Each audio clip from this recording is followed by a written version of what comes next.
So today we are skipping AOSC lecture to do the digital journal. I feel you can sort of see the progress and sort of the development of me as a person throughout my digital journals, but you can also tell that I'm getting very, not really sick, but when you are an 18 credit hour student, you don't get a lot of rest, so it's kind of reflecting. Anyway, how things went this week. So we didn't have class yesterday. Yeah, gave me time to edit my continuity videos and montage. Montage was a little difficult, mainly because I was just losing motivation, and I liked my continuity one more. The continuity one I actually sort of thought out a little bit better.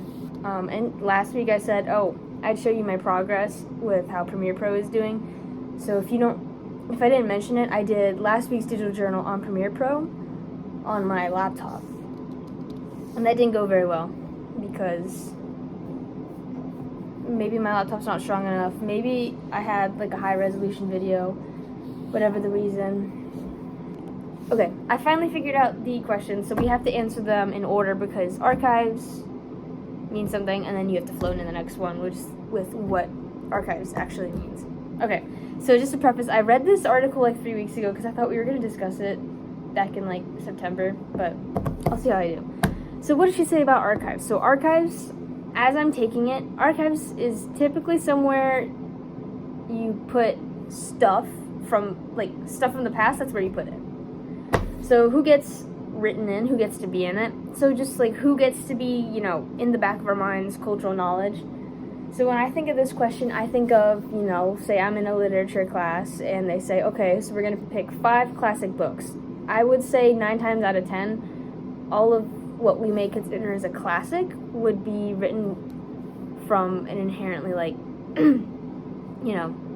Western and white perspective. I think that's what it's saying. It's an issue of race. That's how she puts it. That's what I have in quotations. So she says there's something profoundly wrong with the way we read. She means this in the sense that, yes, now that we're living in an age where, non-white writers are getting visibility, and when people are actually going out and seeking this, the content by people of color, minorities. But at the same time, when this stuff, this content exists, what she's saying is that it's necessary to realize that we can't just read it like we read, is that we must deviate from the way we used to be reading. So we used to be reading very white-centric, Western-centric work from the white perspective. And now that all this content from minority authors, I guess content also from directors and whatnot, now that this exists, we have to restructure how we read in order to get the writer's full meaning. Because everything a writer writes, for the most part, especially a minority writer, based on what she's saying, is coming from historically who they are as a person, how they were raised, the generations that came before them, and what they feel inside is being reflected in their writing. Sorry, I got a notification for an image of this horseshoe crab that won prestigious wildlife. Okay, science news. Sorry, we're in a humanities class. She says if we don't figure out a different way to read in our world, we're doomed to keep living in it. So when all this new content is coming out with diverse perspectives, it's important that as a reader we don't read it to read it. We read it with the intention of making a better society and making the intentions of these authors and creators heard. Okay, how does this affect history? So who's in the archives as of right now historically? So because most of our literature up until now is largely white, we now have to be aware of the content that's coming out. So I don't know how I'm going to edit this, but before I gave this whole spiel on we have to change the way we read because all this content's coming out. We can't read it just to read it. We have to read it to understand it in order to progress our society. Now we have, amazing writers of color in the archives. My favorite is Elizabeth Acevedo. She was in honors humanities. I didn't know that when I was choosing this place. That was a fun fact I learned this summer. But but now we have literature by, authors of color and, minority authors making its way into the archives. A lot of our media is diversifying. We have more LGBTQ content. We have more representation. We're rewriting stories to make people feel included. But what I'm saying is, who gets to be heard and what content gets to be analyzed is what gets to be in the archive. And in order to really just be a staple of literature and in the archive, the people reading it have to be able to read it for what it is and not snobbily. Does that make sense? I'm saying some of the greatest stuff that makes it into the archive is written into history. So the reason why we remember, Camus' The Plague was because it was a commentary on fascism, which around the time, that was when World War II was happening, and, what has happened during World War II. Okay. If that makes sense. I think I answered that question the best I can. How does this affect history, larger storytelling? Great books may get written into the archive. That's our society. That's what our society is based on. Now that we have people of color written into the archive, how we read it sort of classifies its status in the archive. It becomes defined in our society. So if we read, a book that has themes of racism in it, and if we don't take racism out, if we don't get as a society, if we don't take out that this book is about racism, then it doesn't get written into the archive. But if we take the book, analyze it to its fullest, realize its true meaning, the author's intentions, then that gets written into the archive, because then that's what makes a work impactful. Boom! I cooked. Okay, so Roxanne Gay. So what does gay identify as and reflect on the author's voice? I actually really like, I really like this article. I gotta be for real. I really like this, because, I did grow up, I don't want to say I had boyfriends, but my iPad just broke. Gay does not identify as a feminist, but towards the end she identifies as a bad feminist. I'll get to what that means. But, central point of bad feminist was, feminist has become a label that has societally been sort of skewed towards a negative view, because inherently being a feminist isn't bad. It's a good thing to be feminist, gender equality, yeah, great, awesome, women's rights. But she's saying in the context of how society has taken feminism and made it a label that has become harmful for people who want to call themselves feminists, so now more and more women are more hesitant to call themselves feminists, basically. So, reflect on the author's voice. The bad feminist take one, she's very analytical. She's giving examples of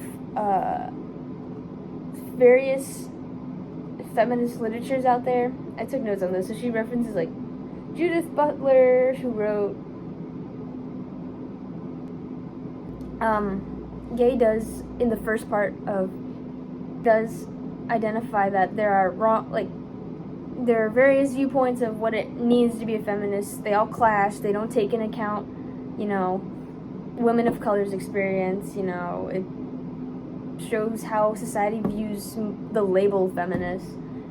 A quote I really liked was, "I am committed to fighting fiercely for equality as I am committed to disrupting the notion that there is an essential feminism." Feminist, when you think of a societally traditional feminist, you think of, working woman. She's strong, she's independent, she's not married, no kids, she knows how to do everything on her own, etc., etc. But Roxanne Gay says that, yes, I am a feminist, but at the same time, I like traditionally feminine things. I want to get married. I want to get married to a man. Oh, I like the color pink. I know nothing about cars. I think there was a funny quote. It was something about being a housewife. It's nobody really wants to be. Nobody. If you were given a choice to relax or do chores, most people would choose to relax. So, yeah, it's that idea. So men don't want to do dishes, but also the normal person would not want to do dishes. Yeah, anyway, let's just, before I go on my tangent, I'm just going to continue. So what is her relation to failure, and what does it have to do with her identity? What is you're asking me a personal question. Relation to, what she is saying, her relationship to failing to be a feminist, so the reason why she calls herself a bad feminist, is because, yes, she upholds things that sort of clash with the traditional, like, the idea of essential feminism by Butler, as she says in the article. I don't know if I'll put that part in, but but she's reflecting on how she feels she's a bad feminist because she still upholds these traditionally feminine ideals, like, liking pink, wanting to get married to a man, all that. She's still going to be herself. Everyone should I think what I got out of this, that everyone has their own definition of feminism. Like, there are very core ideals of feminism that I feel like need to be rewritten, that some parts need to be rewritten, but also at the same time, it's necessary to acknowledge that, the idea of feminism in society is not static. Everyone's going to have a different view based on their experiences. So, I'm just going to answer the next one. What is your relationship to failure? Man, this is hard.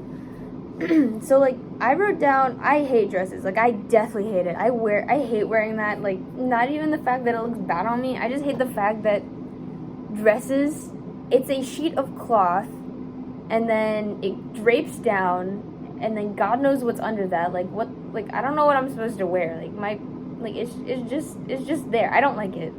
I listen to songs degrading women. I agree with her. I forgot what song she gave, but what I wrote down like 2 weeks ago, I said, I listen to songs that degrade women. They're so good. P-Power, amazing song. That's the song I listen to before every exam. Or I guess every exam that I listen to P-Power to, I at least pass it. Anyway, it's the same as Roxanne Gay. Like, I like traditionally masculine things, but at the same time, I am also a little girly girl.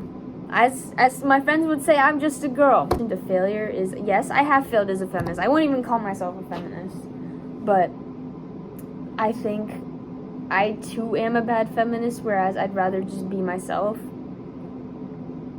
and exist in a society while also speaking out against, misogyny and whatnot. But at the same time, I also don't want to uphold the idea that there is an essential feminism that, I feel I embody the idea of independence a lot more than maybe the regular, traditionally feminine person.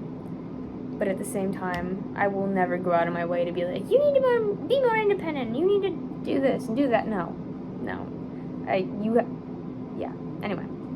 I gotta get off this, but there we go, I'm done.